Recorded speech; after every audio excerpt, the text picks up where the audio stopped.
so much for joining us today. I have got a really great guest for everybody. I've got Tracy Tilbury, the founder of the Menopause group in Northampton, Body, Mind and Menopause.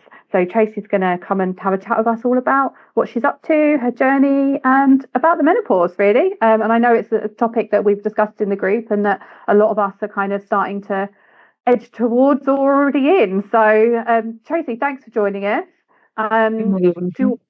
Do you want to tell us a bit about yourself and what you're up to?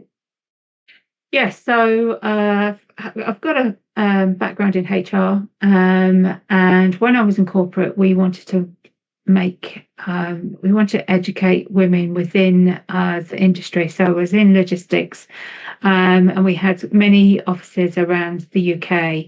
And what we found was there was an awful lot of us that kind of wanted to have that blow off the steam, talk about it, and it's only become very open, I suppose, in the last kind of 10 years, not even probably that. And so two lovely ladies started the group, again, both HR managers, and throughout the time that I was there, what we found was more and more women came to the groups. They were once a month. They were educational. They were a safe space. And last year I left. I was made redundant, unfortunately. And then what happened was I decided that I wanted to replicate that outside of the business world, because again, talking to friends, talking to people that I know, and just even the generations, just the newer generations, they don't know much about menopause. They're seeing their mums go through it, or their grannies, or whatever that looks like, go through it, and not really understanding. And the more women I speak to, they're all having a horrific journey, one way or another, through this without the support. So I was like, right, let's try and do something in Northampton. There are a couple of groups in Northampton, but I couldn't see one that I wanted it to be educational, back to that educational piece. So it's the first Friday of every month, and it's held at the Mensa Wellbeing Clinic in New Deston, Crispin Centre. Great venue, because Saf, who runs it, has a wellbeing clinic there. So it ties in really well with this. Yeah. And we spoke, and I said, do you fancy doing a menopause group? She was like, yeah, let's do it. And so I started to talk to, and it's amazing, the Rolling Stone effect for this, because the more people I speak to, they're more like, oh my God, this is amazing. Can I come and talk at your group? Because there's so much out there, but we're still not making it obvious or readily available. So from my perspective, I was like, yes, absolutely. So last month we had Manisha, who came in, Manisha Morgan, lovely lady. She came in and talked to us about well-being around menopause and her journey, which was great. This month we've got, so next Friday it is now, we've got Lucy Jones coming, and she's a menopause nutritionist, and she's going to come and talk to us about health and well-being. And next month we're going to have Emma, who's all about breath work, relaxation, and understanding how your body works. So we've got quite a lot of people that are like, can we come and talk to you? Last month was our first launch event, and it was great. So, like I say, first Friday of every month from 6:30 to 8:30, a glass of Prosecco or tea and coffee, some nibbles, some healthy nibbles as well as some naughty nibbles as such, because we've also got I've got a terrible sweet tooth. So I just, for me, this is a safe space for women to come along. Friday evenings, chill out evening. It's nothing heavy. And it's about that education and that safe space to discuss what's going on in everybody's world. So that's where I started it from. I really, really enjoy it. I coach and mentor women around this age anyway, because I think it's key. I think I said to you before that I read a stat that 39% of women from the ages of 45 are going through some kind of change, whether Yeah, that's empty nest syndrome, whether that's a career change, whether that's I'm unhappy in a relationship stage, and then all of a sudden we're hit with another bomb, I would call yeah, it, and along comes the menopause. yeah, Um, and we've got a lot to cope with, but not enough avenues to be able to have that space to go. yeah. I mean, I think I said to you before, like I'm 42, and so I'm a little bit young on the young side for perimenopause. But I didn't even know it was a thing until a couple of years ago. Like I didn't even know the perimenopause existed. Like it wasn't even a word in my vocabulary. And you think that's insane when it's happening to half of the population. Like for it Right. not even to be something that we, the people that it's going to impact, are even aware of. Like I knew what the menopause was, but I assumed it happened to women who were like 50, not like 42, 41. And it just, and when you start feeling that little bit of like brain fog or, the anxiety kicks in a bit more, or like, I think I said to you, I was having recurrent urine infections, and you start like thinking, is it something else? Is there something else really wrong with me? Like, Right. why am I struggling with these things now? And it was only because I think I'm quite good at like finding information. And I think because I am fairly capable of doing that myself, that I kind of came across some of this stuff. And I'm in another group. I am in another group of women. And actually, there's one guy out of 600 of us, but there's mostly women. And we talk, and they're a little bit. I'm on the younger side, so I'd seen some of their posts over the years about it. And, Right. and to be honest, if I hadn't have been in that group, I would have probably never really had any information about it, and would have been even more worried. So I think it's like these kind of conversations and these kind of groups are so vitally important for us women to kind of even understand what's happening with our own bodies. Right. Exactly. We just we and the more I talk about it, the more that I speak to women. It's not just from 40 upwards. So I know somebody that had it early in their 20s. Yeah, I put it down to something else to begin yeah, with, because I can't possibly go through the menopause. You're too early. Well, what does that mean? yeah, Where have got all of our stats and stuff from? Because all of our medical, um, what's the word I'm looking for? Research is predominantly done on men, not yeah, women. yeah, So how yeah, how do we know there's not enough? We've got all things like Newton Clinic, and we've got some specialised clinics. We shouldn't be specialised. We should be, or sorry, they shouldn't be specialised private. They should be for us to be able to women to just go along and talk to somebody. Even now, I've got in my doctors, we've got a specialist, but are they accessible? No. You have to have mm, an appointment or a telephone consultation. So they're not readily available for us to yeah, get that support. And we all go through something different. Not one of us is going through the same thing no, or the same things all at the same time. We may have similar things, but yeah, we're all different. yeah. Well, it's like the urine infections I was having. They were put down to, they did so many other tests, like so many other tests, like scans on, ultrasounds, scans, blood tests, urine dips, like over a 12-month period.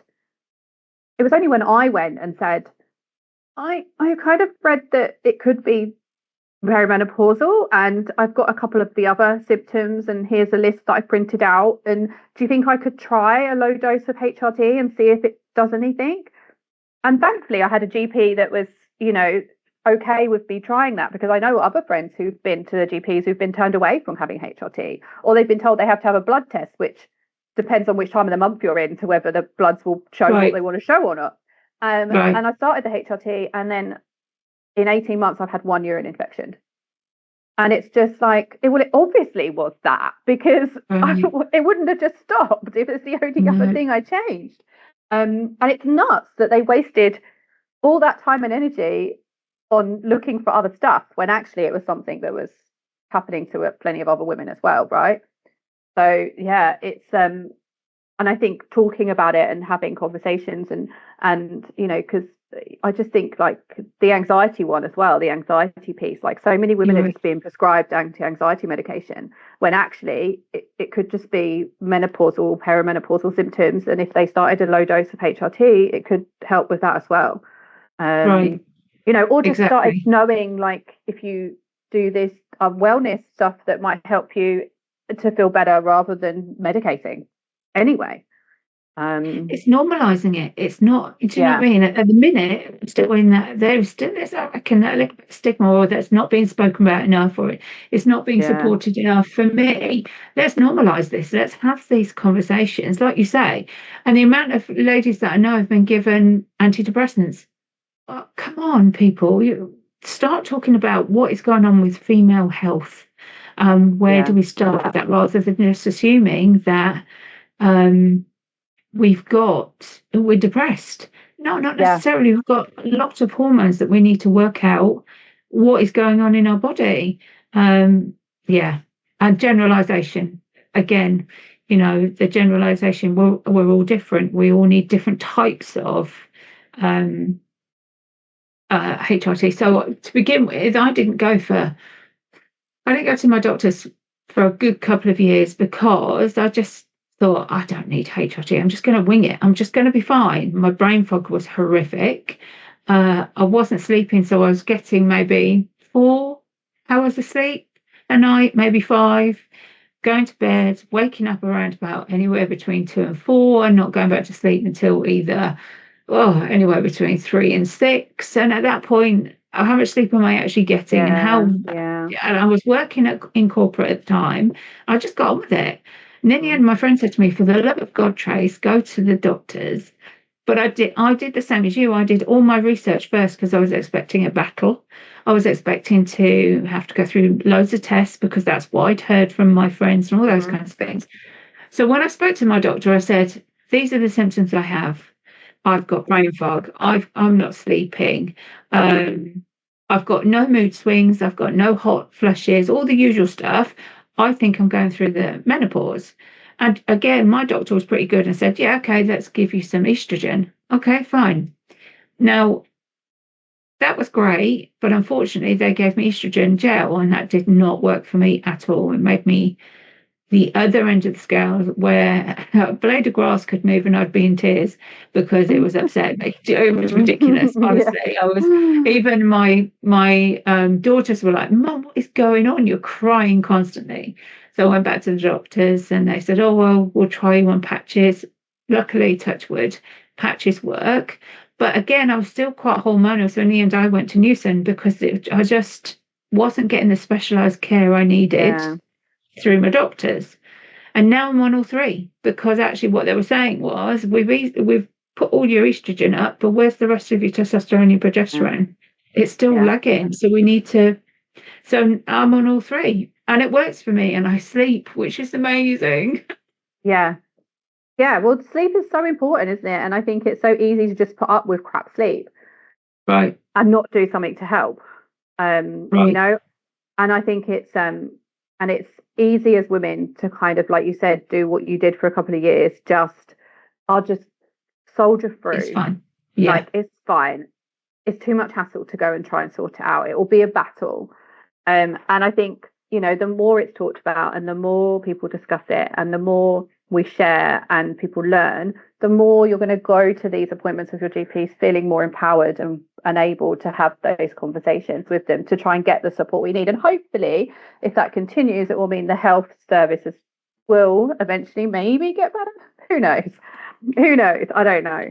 I think I said to you in the last call, I'm personally concerned about the attack on women's health coming across the Western world and what that right, means for women's health, full stop. And I know it's easy to say that it's not impacting us here yet, but it is.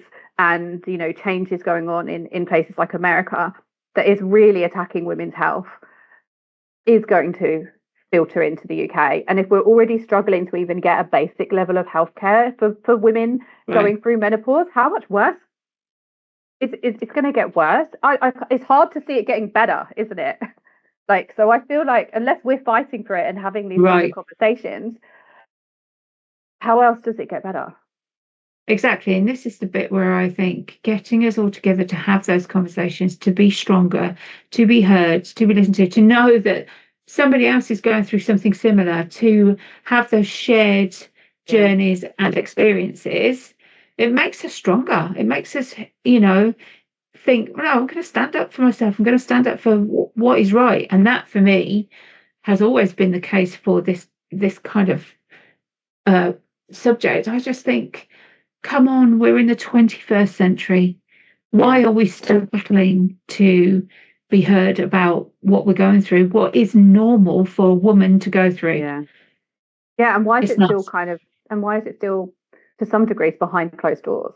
Right. Because it's being talked about in my group because my group's only women. Yes. And it's a safe, and I get it, it's a safe space for women to have those conversations. But men do need to know about it as well because it's Yes. impacting, half the population. So if we don't have our male allies being aware of what we're going through, that's when you're going to start struggling in places like the workplace and at home in your own relationships. Because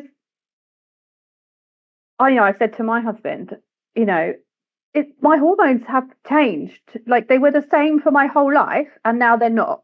Like that isn't a small thing. Like No. it's got to be on par with going through puberty, right? Or even Right. worse. And we talk about that quite a lot when people are younger.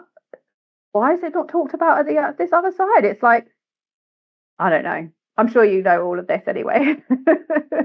No, well, you're right about the men as well, because we held these sessions, types of sessions in the corporate world, some of my male directors or managers would say to me, would you do a male one as well? Because our wives are going through it, our sisters are going through it, our mums are going through it, Yeah. whatever that looks like. And you're right, men are not educated enough again around the fact that we go through so much. Sometimes it's just that time of the month. Really? Thanks. That's really helpful. Not. Yeah, Um, totally. um, or she's just been moody or whatever that looks like. Come on. Let's have a little bit of sympathy and empathy, Yeah. And I and think understanding. And I think, the brain fog thing can really kind of impact you Mm, as a person. I've always been a very high functioning person. I have had a very good memory for things. I remember a lot. I remember a lot about a lot. The brain fog has really thrown me at times because I'm just not used to not remembering things and not knowing whether something happened or not. And I think that's the one that's scary. So the worst brain fog I've experienced so far, I have to get prescriptions from the chemist once a month, and I'd gone to the chemist, and then 2 days later, I could not find my medication that I needed. I could not find it anywhere. And I was like, I must have left it at work. It wasn't at work. I was like, it must be at home. It wasn't at home. I could not figure out what I'd done because I remembered going to the chemist. And then someone said to me, are you sure you actually picked it up? I was like, but I went to the chemist. And they were like, but are you sure? So I went down there and I hadn't picked it up. So what I'd done is I'd walked to the chemist and then I bumped into someone I knew outside the chemist, had a conversation, and then left the chemist and went to work. And I didn't actually go into the chemist. And I have no memory. I couldn't remember that I hadn't gone into the chemist. I just assumed I had. And it was the worst brain fog in the world because I was like, I can't trust my own memory to tell yeah, me what I've done here. I know. And it was just scary, to be honest, thinking, wow, how could I get that so wrong and not realize it? And I think, so it does really impact you and your confidence and your trust in your own mind and so many other things that it ripples out to affect in your lives, right? And I think it is so vitally important that we share and we talk about it and we understand it. So the group you've set up it's like so people could set up their own groups. Yeah, I did. This is a whole. Yeah. This is it. I mean, for me, it was. I think having the passion and understanding about what you want out of it, do it. Absolutely do it. Like I say, my personal opinion is rather than just getting women in a room just to vent, let's, for me, it was an education. And there's lots of people out there. So I've got lots of connections on LinkedIn. I go to networking groups, and I went to one this morning. I've had 2 people say to me, I'd love to come and talk at your menopause group. Great. That's amazing. We've got a couple of, and again, it's had I not have gone to this, I wouldn't have known about it. Do you know what I mean? I don't think it's advertised enough. So yes, if you think about doing something similar, first of all, give me a shout. I'm more than happy to help. But second of all, find somewhere that's comfortable and safe for you, for people to, ladies to just go to on, and just somewhere that it's not going to be too noisy or too crowded. Have a bit of education, have somebody there to do a speak, so to do a talk. And then we do a Q&A, what's going on at the end kind of thing, and a gentle discussion around the room. And we have a couple of breaks in between, because obviously it's a couple of hours. So, and again, when we're mingling and drinking, or, you know, having a cuppa and a bit of cake or whatever that looks like, it's nice to just chat to whoever's in the room. So do it. I think let's get as many as we can out there. I think it's key. It's important. Yeah. But definitely get in touch with me if it's something, because thank you. I can share some. I can share some experience of what I've done, and go from there. No, I think it is, like you said, it is so important, isn't it? And it is something that I think needs to be talked about more, particularly in the current climate. And I think, you know, the more we can do that, the better. So what can women do to help themselves then, if they feel like they're going through the menopause or the perimenopause, or they're not sure if they are? What would you kind of advise? Even though I have just slated the NHS, I would definitely say find a menopause specialist. Either within your surgery or a different surgery. There are, like I say, we're beginning to get there with specialists in the NHS. But find somebody that you can talk, or even a friend. Find a friend to talk to, because 9 times out of 10 you will probably hear somebody say, oh, this is the person I spoke to. Oh, this is what I'm going through. Oh, have you tried this? It's those kinds of conversations. So again, reach out to your support networks, but also find a menopause specialist somewhere within the NHS to talk to. Get your doctor to refer you to one, because I find that doctors are great, but they're not specialists. No.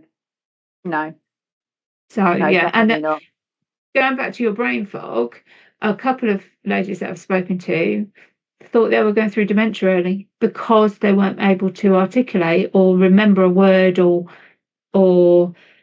finish a sentence like I'm doing right now.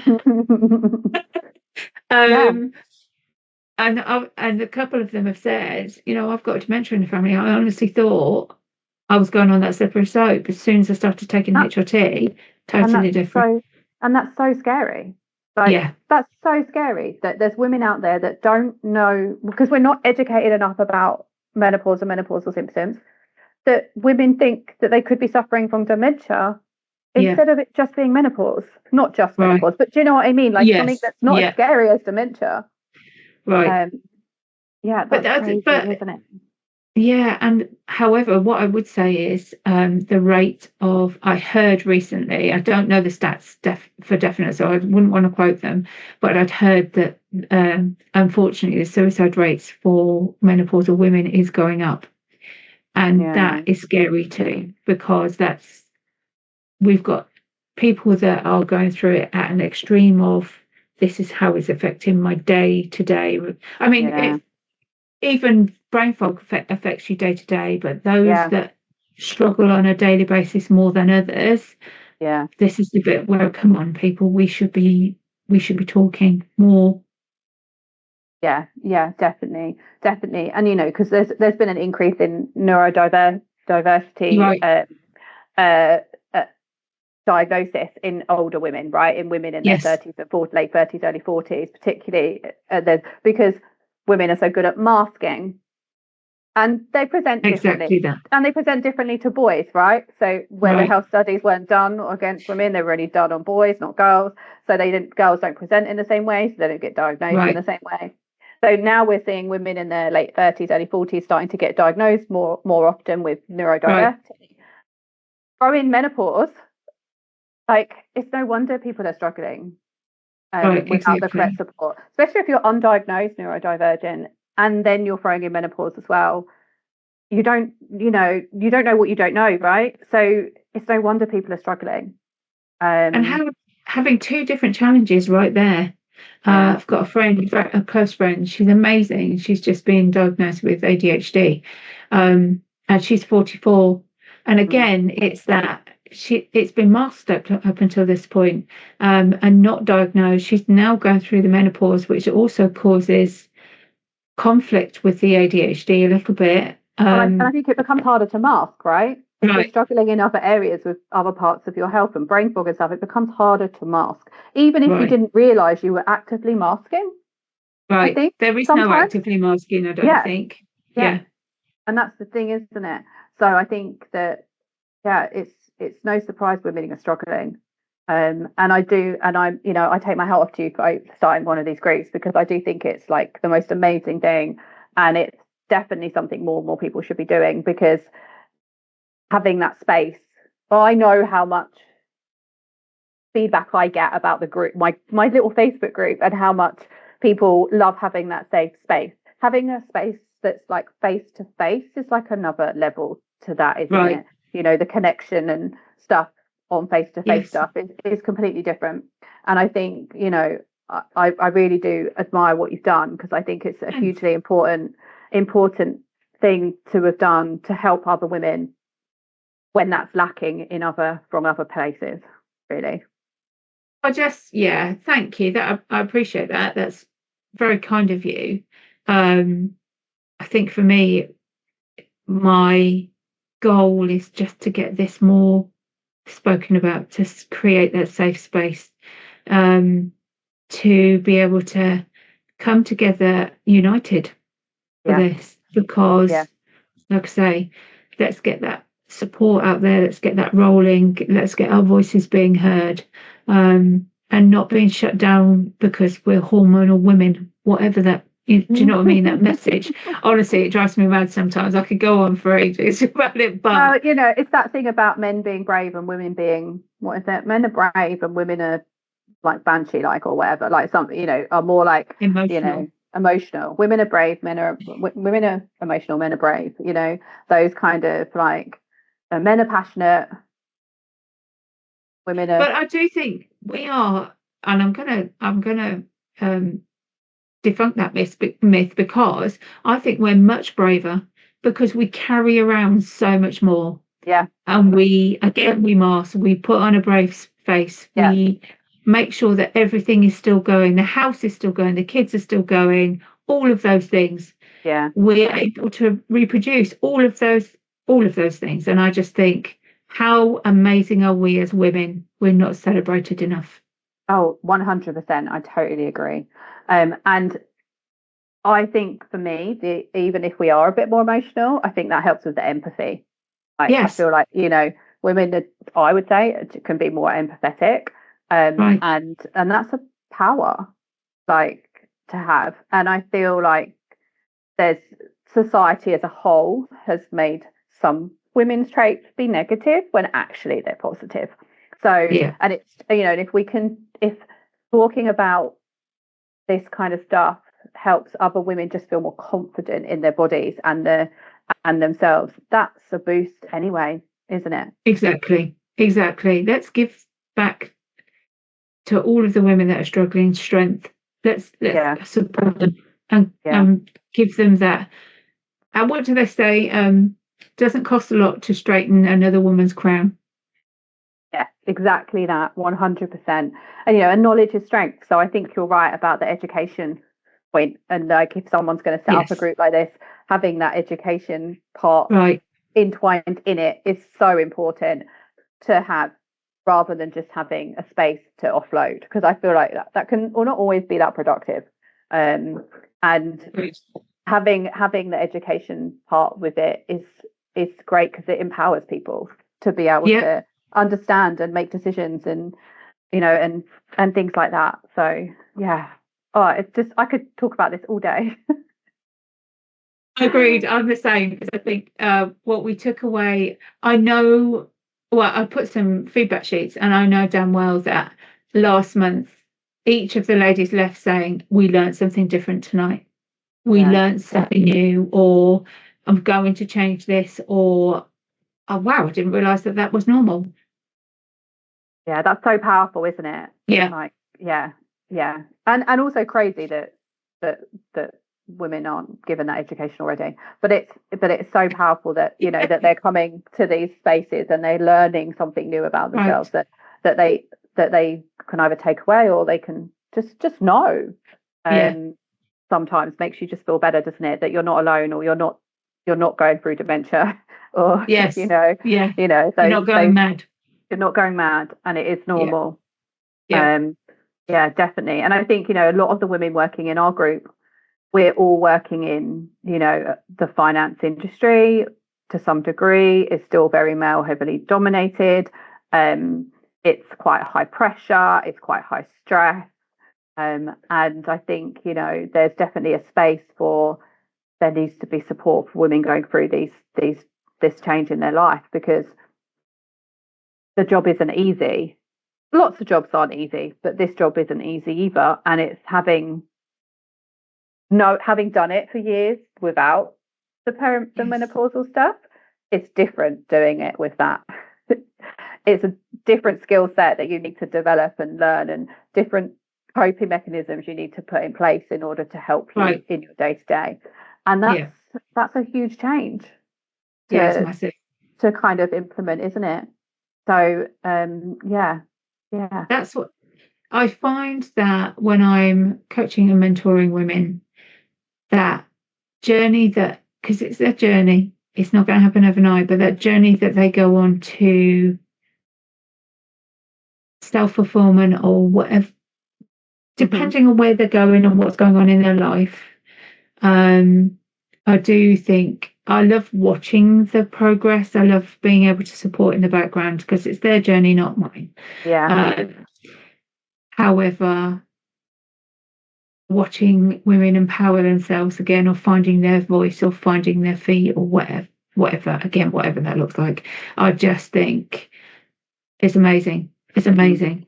And the menopause group also brings that to the table too.